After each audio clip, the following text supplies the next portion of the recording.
What's going on? Welcome to a very special episode of the Circular Debate podcast where I am sickly desperate for content. I thought it would be a good idea to have a podcast where I interview my tattoo artist while I'm getting tattooed.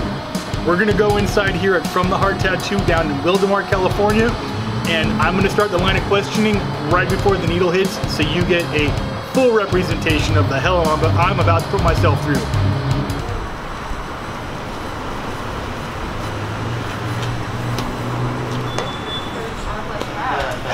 What's up, dude? Hey, I missed you guys. That's the man right there, Max Marlowe from Max Marlowe Tattoo. Hey, you're back. Come, let me stab you. Please, let's put ink into my bloodstream, or however tattoos work. I don't know how this works at all. I'm just a canvas. Come, repent. Repent to the tattoo gods for what you have done with pain and blood. I am excited. This is going to be fun. I think I've done this before 1,000 times, man. I spent 1,000 hours with you last year. So we're going to get set up, and then we're going to turn the camera back on as soon as we're ready to go. What's up? I am about to get needle to skin, and I'm going to be interviewing my BFF Max Marlowe here. Hello. Max has been tattooing for a while. 20 million years. 20 million years. It's 1 million years longer than I've been around. So, were you? Did you get tattooed yourself before you became a tattoo artist? Is that generally how it works? There's no like virgin tattoo artists that don't have any ink themselves. No, I've been tattooing myself since I was 7.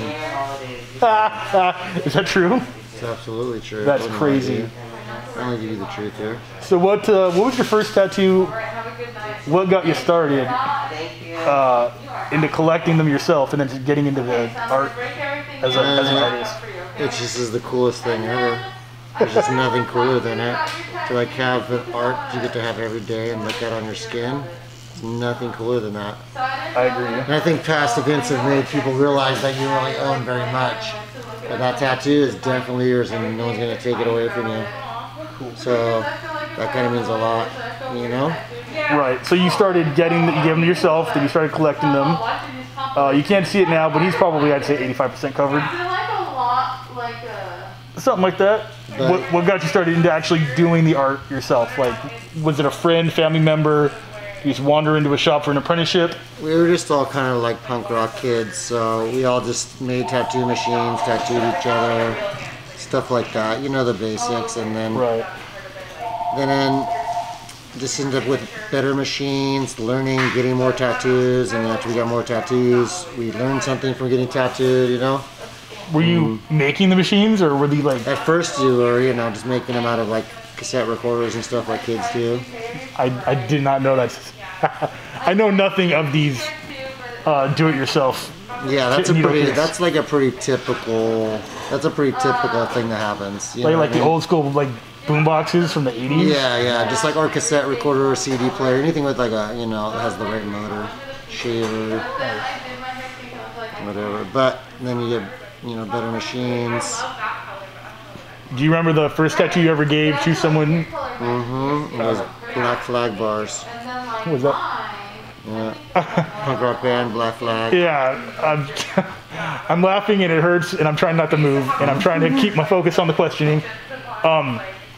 Was that a friend or client? Was that a paid thing or was that just let me practice on you? Oh yeah, it was just like, hey, look, I got this fucking real tattoo machine here, you know? Right. It's a real one, let me do it on you.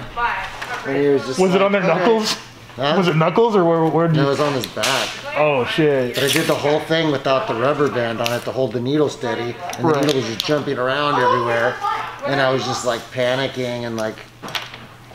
I was just like, I did it all wrong, you know what I mean? Like I didn't have an apprenticeship, we just all had tattooing each other. Dude, garage band of tattooing, dude. Yeah, I don't know if it's wrong or right, I don't know about all that because I didn't invent tattooing, so it's not for me to judge. But, you know, like, it definitely took a lot longer, it was a lot harder. Right, and like, have you seen that tattoo since, or what's like a story of like... Oh, I don't even, who knows where that guy is. Right, okay, so what's the tattoo like... He's probably dead. an early tattoo in your career that of someone that you still know or see, and you're like, damn, I did that tattoo. Like, I know this guy. He's a legendary artist who I gave him a big tattoo on his back, and he still has it. But I haven't seen it for a while. oh man, Hopefully I can see him soon and see it. But yeah. I know that I usually just wish I'd put more black. You should just bring them back in here, man. Come on down to From the Heart Tattoo, Wildomar, California. Where they are, though. I mean, right, I know. Probably dead. That can happen. Fuck, dude. Dude, it happens all the time. Yeah, I know there's, not to get too grim, but I know there's procedures where people have their artwork, like, saved posthumously. Oh, yeah, why not? Which is crazy. Like, I can't think, I know a lot of Yakuza-style artwork is saved like that and put into, like, these crazy, like the Bodies exhibit, but of Tattoo Skin Museum that people leather up in kind of taxidermy. That's always been something that's like, that's crazy. Like, I get it, because like that art, oh, fuck, you right on. Yep, I remember that spot. You did my entire other arm, and I remember that spot right there. That's, fuck, right on the vein. Where was I? Like, you're giving that reality. You're giving that reality on this podcast. You're not trying to hide stuff. No, dude, this is what I wanted, man. I wanted this to go like from 0 to 100 like quick. I was waiting. Yeah, I was waiting for it to hurt, man. You got it. You coming swinging, bro. All right, so the story of you and I was in a band. You and I. Oh yeah, and I did not know you, but you would randomly show up to practices and recording sessions. And you would, I have footage of it. You would just wear your hoodie up and sit in the back of the room and just nod your head or bob your head to like whatever was happening. But it was one of those like, who knows him? Who's he a friend of? Do I know him? Like, I was like, I just assumed you obviously knew somebody in the band. I just never knew the story behind it. Later I found out that you were friends with Devin, my bass player. And you were I remember. You were doing his ink. You did his like Pantera tattoos, right? That's what it was. And then he would just invite you to band practices and shit like that? Or nice? Yeah, come kick it, bro. People like to have me around. I'm fun. Dude, I've known you, it's literally pushing 10 years now. First tattoo you did on me was probably 8 years ago. 7, 8 years ago. I forget which one was, I think, shit man, was it the map? No. So Max's first tattoo on me was like 8 years ago, and it was just a black outline of this eye on my right side here. It took me another 6, 7 years after that to get it finished. That was kind of the story. I would move around a lot, he would move around a lot. And then just a year ago, things kind of synced back up. Oh my God. And within 3 to 4 months, we had done this entire arm. I forget that I can swear on my own podcast, which is entirely Lord of the Rings themed. It's either glyphs or the villains. I forget where a lot of things are because I got a lot going on. I think on that side it's upside down, but I've got like the Balrog and Shelob, the evil spider witch layer. The 9. Sorry, sometimes I just gotta like zone out from the pain. Go to your happy place. Oh, it's been a while. Fight Club. That, yeah. The 9 ring race. Sorry, I can't even think straight right now. I didn't think it would be this hard. Oh my God, you're doing it. This is like an endurance challenge. I know, dude. It's so much. I thought I'd be able to. Like, the viewers want to see. They want to see you push yourself. I know. I totally thought I was gonna be like, no, I can take it. It's nothing. I've done this before, but it's not. You never get used to it. I got the Dora Moria right there, so they friend and enter. J.R.R. Tolkien's signature right there, which is upside down. It's like a J and an R and an R. Oh, fuck. Yes. Release the Eye of Sauron right there. The map. I have the entire map right there, which he definitely did, which a lot of the vein pain came from that river right there. Vein pain, fool. Band name called it. Or that's my pro wrestling name. Vein pain? Get ready to ride the vein pain. Player, that's what's up. And then Smiled right there. That was fun. That was one of my favorites. Not. And then the left side that he's working on today is entirely Alex Gray themed specifically artwork used in Tool records. Yeah, fuck. There are definitely spots, I'm going to be honest, there are spots where you don't really feel it or you don't mind it. You can take it. I've even fallen asleep. That's a fact. And then there's spots like right now that are right on that that artery, which is just great. It's fantastic, man. Really, really livens up the day. Love it. Yeah, it's a weird kind of addiction. Yeah, one thing I liked is that, like, I trust Max so much that I've given him artwork and said, put it here. And then I think the spider, I didn't even look at.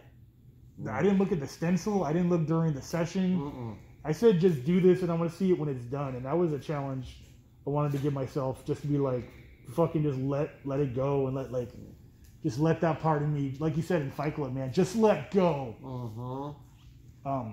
So that was fun. That's something that I like doing with you, because like your ideas are like, I have an idea and then we'll kind of hammer out the kinks to it, and then essentially your idea or your final version of that idea is always better than what I thought. Oh yeah. Just because I'm not an artist, I just lay here and I'm like, oh dude, I never would have thought of that, or how the fuck did you come up with that, or I don't even know how you did that. You usually give me the ideas. Yeah, I give you like the idea, but it's up to the, like, you know how to make it work to, like, the feng shui of the body. Yeah, like I need to limit everything. Everything must be limited. We have to limit all of our options and make everything like everything is possible and impossible at the same time. We've got to make it work. Like, I know we had some, we really had to hammer out what to do with Smaug, because I wanted them facing the arm, and you're like, it doesn't work that way, and I just couldn't understand that, and you're like, but this is why, and then So you wanted it that way, so you wanted so it we that just way. did it. I'm like, It's your body. I think it looks fantastic. I've told you like how we view it in tattooing, and but it's your body. Oh my god, it feels like a burning sandpaper needle.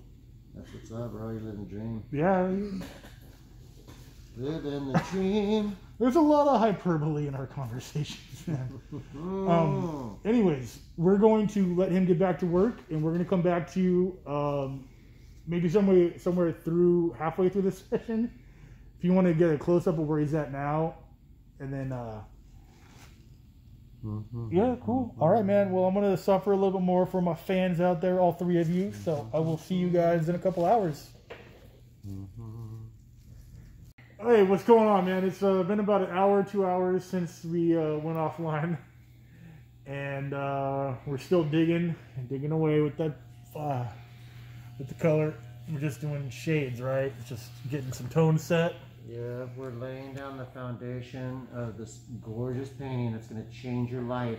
Just make you just a better person in every way. I never question the process. It's all about getting tattooed. It's the best thing ever. I question why I do this, but I don't question how it's done. You know, it's a patient-doctor relationship here.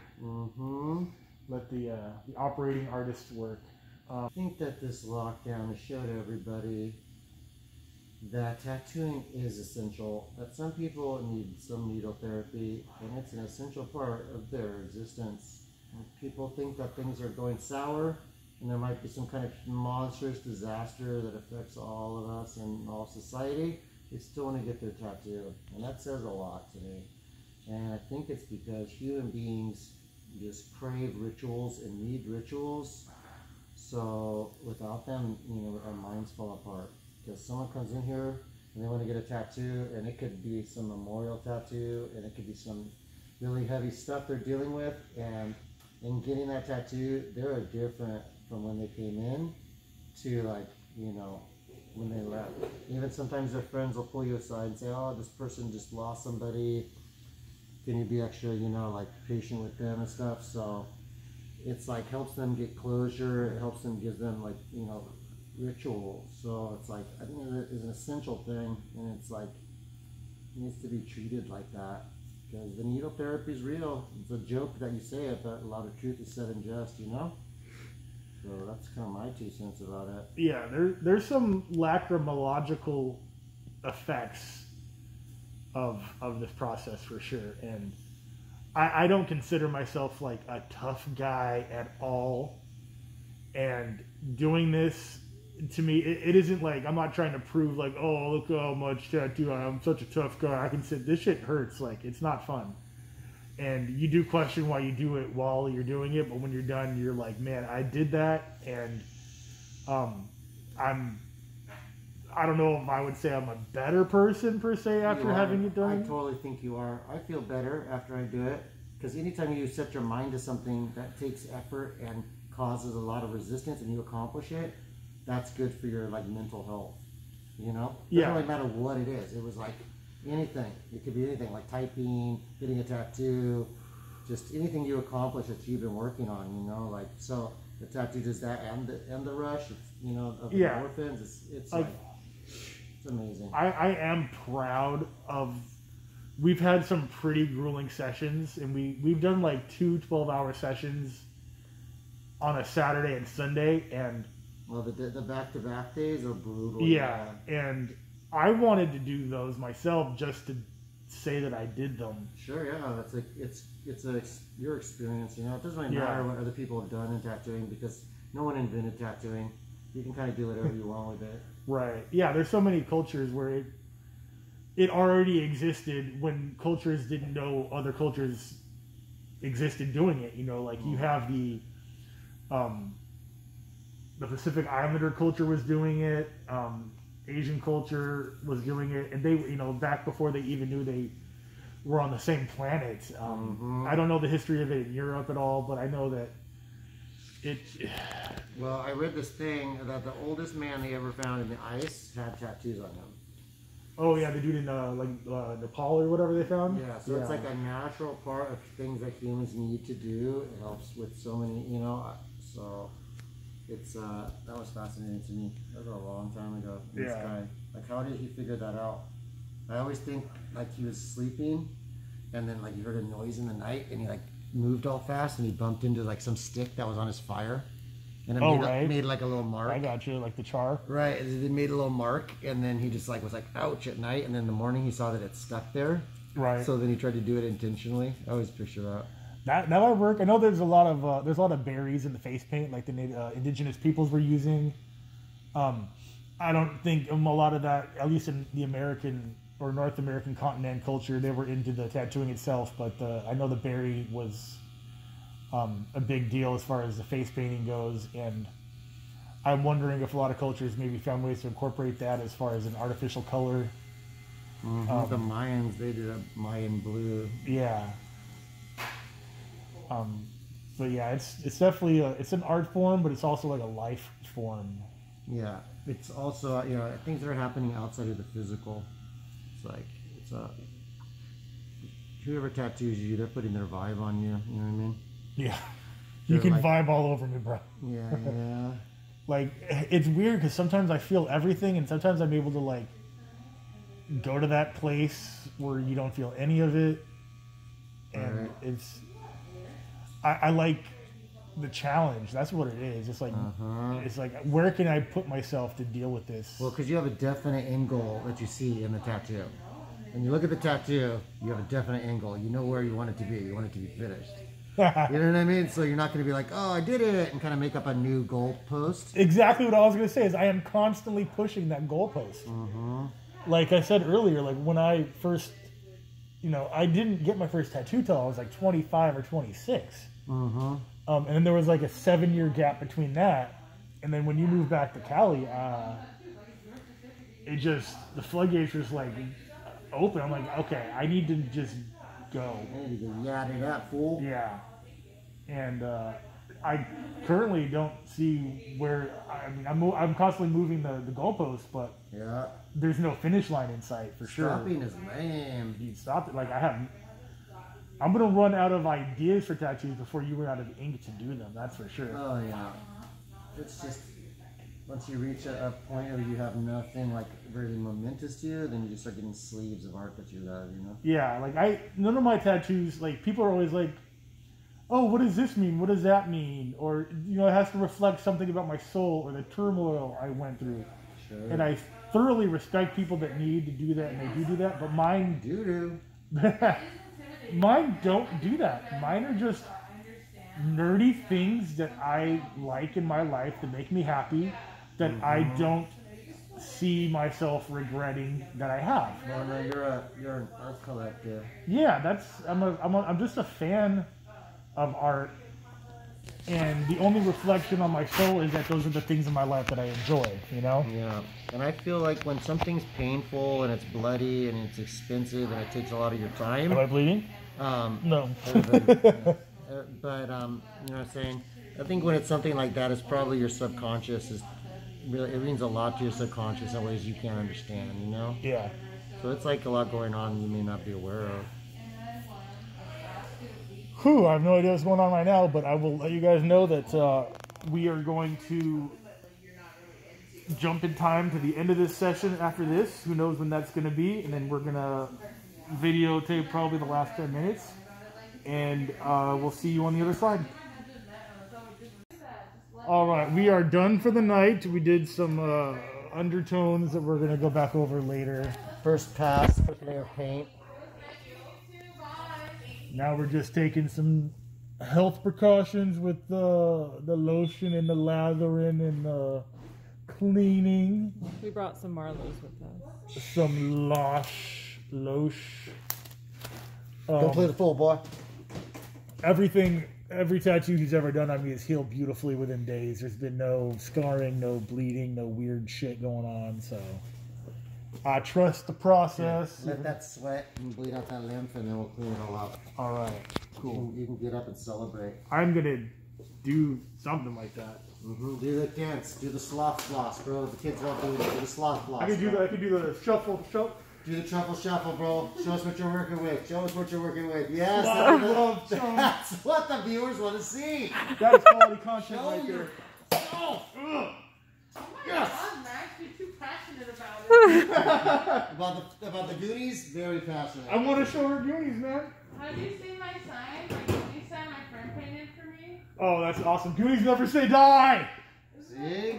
That's the best.